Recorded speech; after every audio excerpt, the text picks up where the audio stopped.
পর্যটনে বাংলা এগোচ্ছে, এটা নিঃসন্দেহে এখন বলা যেতে পারে। যারা বেশ কিছু মানুষ যারা এতদিন ধরে বলে আসছিল পর্যটনে বাংলা কিছু করতে পারছে না, বাংলা কিছু করতে পারছে না, বাংলা কিন্তু কিছু করতে চলেছে এবং করছেও। এবং আমাদের রাজ্যের মুখ্যমন্ত্রী মমতা বন্দ্যোপাধ্যায় এই পর্যটনকে এগিয়ে নিয়ে যাওয়ার জন্য বেশ কিছু প্রয়াস কিন্তু নিয়েছেন। উনি আজকে উত্তরবঙ্গে রয়েছেন এবং উত্তরবঙ্গে গিয়ে উনি কিন্তু পর্যটনের ব্যাপারেও বেশ কিছু পদক্ষেপ নিয়েছেন। এবং যেটা উত্তরবঙ্গ শুধু নয়, আমাদের প্রতিটি বাংলার মানুষের কাছে একটা আনন্দের বিষয় অবশ্যই। সংবাদ প্রভাকর টাইমসের পক্ষ থেকে আপনাদের সকলকে স্বাগত জানিয়ে শুরু করছি আজকের নতুন ভিডিও। আজকে এমন একটা ভিডিও আপনাদের সামনে উপস্থাপন করতে চলেছি, যেই ভিডিওটার মারফত আপনাদের কিছু ছবিও দেখাবো এবং ভিডিও দেখাবো।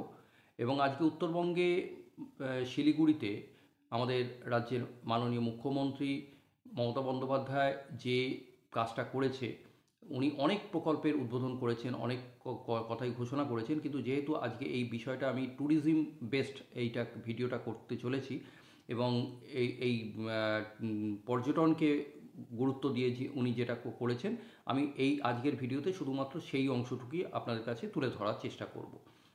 তার আগে বলে রাখি, আজকে যেটা উনি করেছেন অসাধারণ একটা কাজ। আপনারা জানেন, যারা আমরা কলকাতায় থাকি, কলকাতার আশেপাশে যারা থাকি, তারা প্রত্যেকেই জানেন যে দক্ষিণেশ্বরে উনি একটা স্কাই ওয়াক করে দিয়েছেন। উনি সদ্য কালীঘাটেও তিনি স্কাই ওয়াক করেছেন। অসাধারণ ব্যাপার একটা। পশ্চিমবঙ্গে এর আগে কেউ কোনো মুখ্যমন্ত্রী এই ব্যাপারটা নিয়ে ভাবেওনি এবং করেওনি। যেখানে আজকে আমাদের মাননীয় মুখ্যমন্ত্রী ইনি এই জায়গাটাকে নিয়ে বেশ ভাবছেন এবং করেও দিচ্ছেন। দক্ষিণেশ্বরের পরে কালীঘাট হলো, এবার কালীঘাটের পরে আজকে যেটা হয়েছে উনি করেছেন জলপাইগুড়িতে। উনি জল্পেশ শিব মন্দির যেটা রয়েছে, বিখ্যাত জল্পেশ শিব মন্দির, সেই শিব মন্দিরের কীভাবে প্রতিষ্ঠা হয়েছে সেই কথাটাও আপনাদের জানাবো। তার আগে বলি, এই জল্পেশ শিব মন্দিরের এখানে উনি একটা ছোট স্কাই ওয়াক করে দিয়েছেন এবং আজকে তার উনি উদ্বোধন করেছেন। শিলিগুড়ি থেকে উনি বসেই ওখান থেকে ভার্চুয়ালি উনি উদ্বোধন করেছেন। ও স্পটে ছিলেন না, কিন্তু স্পটে ওনার আধিকারিকরা সবাই ছিলেন, ওখানকার যারা আধিকারিক, সরকারি আধিকারিক প্রত্যেকেই ছিলেন। এটা একটা নিঃসন্দেহে বিরাট কাজ এবং পর্যটনের ক্ষেত্রে একটা নতুন দিগন্ত খুলে গেল। যারা জল্পেশ শিব মন্দির দর্শন করতে যান, তাদের কাছেও একটা বিরাট ব্যাপার। 350 বছরের প্রাচীন এই জল্পেশ শিব মন্দির জলপাইগুড়ি থেকে ময়নাগুড়ির দিকে যেতে 7-8 কিলোমিটার দূরে নদীর ধারে মনোরম পরিবেশে এই জল্পেশ শিব মন্দির মানে অবস্থান করছে। এর ঐতিহাসিক গুরুত্ব অপরিসীম এবং এই জল্পেশ শিব মন্দির বলা হয় যে ভ্রামরী শক্তিপীঠের ভৈরব বলে মনে করা হয় জল্পেশ ঠাকুরকে আর কি, জল্পেশ শিবকে আর কি। এবং এই শিবকে জলের লিঙ্গ বলা হয়, জলের এর গর্তের নিচে এই লিঙ্গ রয়েছে, এই শিব রয়েছে, এটাকে অনাদিও বলা হয় এই শিবকে। তা 1524 সালে কোচবিহারের মহারাজা নরনারায়ণের পিতা বিশ্বসিংহ জল্পেশ মন্দিরের প্রতিষ্ঠাতা করেন। পরবর্তীকালে তিনি 1563 সালে মন্দিরটি পুনর্নির্মাণ করেন। আবার 100 বছর পর রাজা প্রাণনারায়ণ 1663 খ্রিস্টাব্দে এই মন্দিরটি পুনর্নির্মাণ করেন। এরপর কোচবিহারের রাজা লক্ষ্মীনারায়ণের রাজত্বকালে কোচ রাজবংশের বশ্যতা অস্বীকার করার পর 1621 খ্রিস্টাব্দে মহিদেব রায়কত তার স্বাধীনতা ঘোষণা করেন এবং কোচ রাজাকে শ্রদ্ধা নিবেদন করতে অস্বীকার করেন। এরপর থেকে মন্দিরটি বৈকুণ্ঠপুরের রায়কতদের তত্ত্বাবধানে ছিল। 1899 সালের 30শে জানুয়ারি রাজা যোগেন্দ্রদেব রায়কতের স্ত্রী রানী জগদেশ্বরী দেবী এর পুনঃপ্রতিষ্ঠা করেছিলেন। আপনারা দেখলেন যে জল্পেশ শিব মন্দিরের প্রতিষ্ঠার কাহিনী। আর তার আগে বলে রাখি, আজকে মুখ্যমন্ত্রী শিলিগুড়িতে যে মিটিংটা করেছেন, সেখানে এই পর্যটন নিয়েও বেশ কিছু পদক্ষেপ উনি নিয়েছেন এবং সে কথা তিনি ঘোষণাও করেছেন। উনি এটাও বলেছেন যে জল্পেশ শিব মন্দিরে যে স্কাই ওয়াকটা তিনি বানিয়েছেন, দিয়ে সরকারের থেকে বানানো হয়েছে এই স্কাই ওয়াকটা এখানে জায়গা কম বলে ছোটোর মধ্যে এটা বানানো হয়েছে, যেটা কালীঘাটের মতন অত বড় হয়নি। যাই হোক, এটা করেছে, এটাই বিরাট ব্যাপার। একটা উত্তরবঙ্গে স্কাই ওয়াক হলো জল্পেশ শিব মন্দিরে, নিঃসন্দেহে একটা উত্তরবঙ্গের মানুষের কাছেও বিরাট একটা খুশির খবর। আর আর পর্যটন প্রেমীদের কাছে তো বটেই, যারা জল্পেশ শিব মন্দির দেখতে যাবে স্কাই ওয়াকেও তারা উঠতে পারবে, তারা স্কাই ওয়াক দিয়ে হেঁটে হাঁটাচলা করতে পারবে। আর আরেকটা কথা সেটা হচ্ছে, উনি আমাদের এখানে যে ইন্টারন্যাশনাল কনভেনশন সেন্টার, আমাদের এখানে বিশ্ব বাংলা কনভেনশন সেন্টার আছে কলকাতাতে, এবং দীঘাতেও যেটা রয়েছে ইন্টারন্যাশনাল কনভেনশন সেন্টার, উনি চাইছেন, উনি মনে করেন যে কলকাতা দীঘার পরে এবার উত্তরবঙ্গ একটা ইন্টারন্যাশনাল কনভেনশন সেন্টার হোক, এবং তার জন্য তিনি ইনিশিয়েটিভ নিতে বলেছেন আমাদের মুখ্য সচিব মনোজ পন্তকে। তিনি ওখানে বসেই নির্দেশ দিয়েছেন যে ওখানে একটা জায়গা তিনি দেখেছেন, 10 একর জায়গা, এবং সেই জায়গাতে তিনি ইন্টারন্যাশনাল কনভেনশন সেন্টার করার কথা বলেছেন, এবং আরও কিছু পদক্ষেপ উনি নিয়েছেন। এটা নিঃসন্দেহে একটা বিরাট ব্যাপার হতে চলেছে। আর বাগডোগরা বিমানবন্দরের কাছে কিছু জমিতে ওখানে যাত্রীদের সুবিধার জন্য ওখানে হোটেল নির্মাণের কথাও উনি প্রস্তাব রেখেছেন।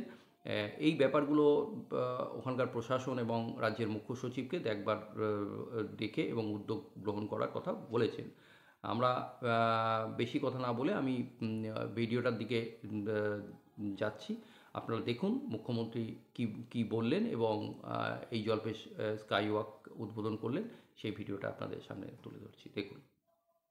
নেক্সট জল্পেশ শিব মন্দির আগে আমরা সবাই উঠে দাঁড়িয়ে উদ্বোধন করব, কারণ জল্পেশ শিব মন্দির খুব বিখ্যাত।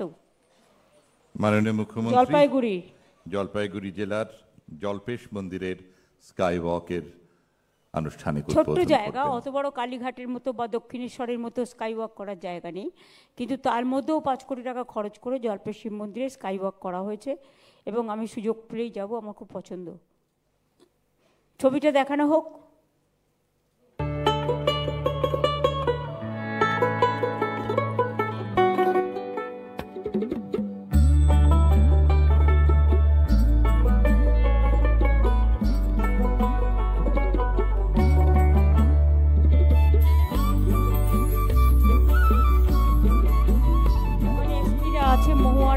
অনেককেই দেখতে পাচ্ছি, এমএলএরা আছে, আমি খগেশ্বরকে দেখতে পাচ্ছি, বুলুচিকে দেখতে পাচ্ছি, মহুয়াকে দেখতে পাচ্ছি, অনেকেই আছে, নির্মল বাবু আছেন, অনেকেই আছেন। আর একটু দেখান তো স্কাই ওয়াকটা, রিপিট করুন।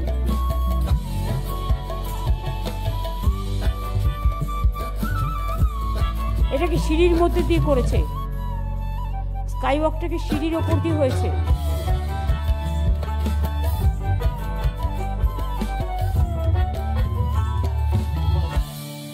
কিন্তু সিঁড়িতে যারা চড়তে পারে না, অনেক এজেড মানুষ আছেন বা ফিজিক্যালি চ্যালেঞ্জড, একটা যখনই এগুলো আমরা করব, একটা র্যাম্পও পাশাপাশি থাকা উচিত বলেই মনে করি। এটা ট্যুরিজম ডিপার্টমেন্ট থেকে দেখে নিও।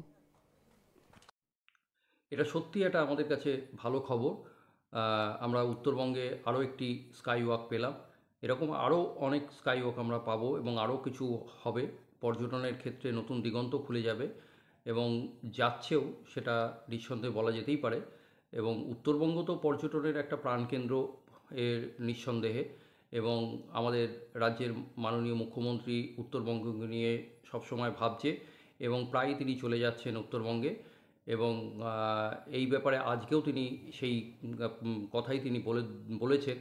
উত্তরবঙ্গের বিভিন্ন রকম উন্নয়নের ক্ষেত্রে তিনি ইনিশিয়েটিভ নিচ্ছেন, উদ্যোগী হচ্ছেন, এবং পর্যটনকে কিভাবে এগিয়ে নিয়ে যাওয়া যায়, পর্যটনকে আরও কীভাবে অগ্রণী ভূমিকা নিতে পারে উত্তরবঙ্গ, সেই ব্যাপারেও তিনি কিছু রূপরেখা তৈরি করছেন, যেটা নিঃসন্দেহে উত্তরবঙ্গবাসী তো বটেই, আমাদের গোটা পশ্চিমবঙ্গের মানুষের কাছে একটা দারুণ ব্যাপার।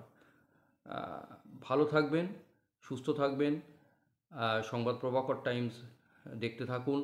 যারা এখনও সাবস্ক্রাইব করেননি তাদের কাছে অনুরোধ, আপনারা সাবস্ক্রাইব করে ফেলবেন, এই আশা রাখি। ভালো লাগুক মন্দ লাগুক যাই হোক, আপনারা কমেন্ট করে জানাবেন, আমরা সেই কমেন্টের অপেক্ষায় থাকব। ভালো থাকুন, নমস্কার।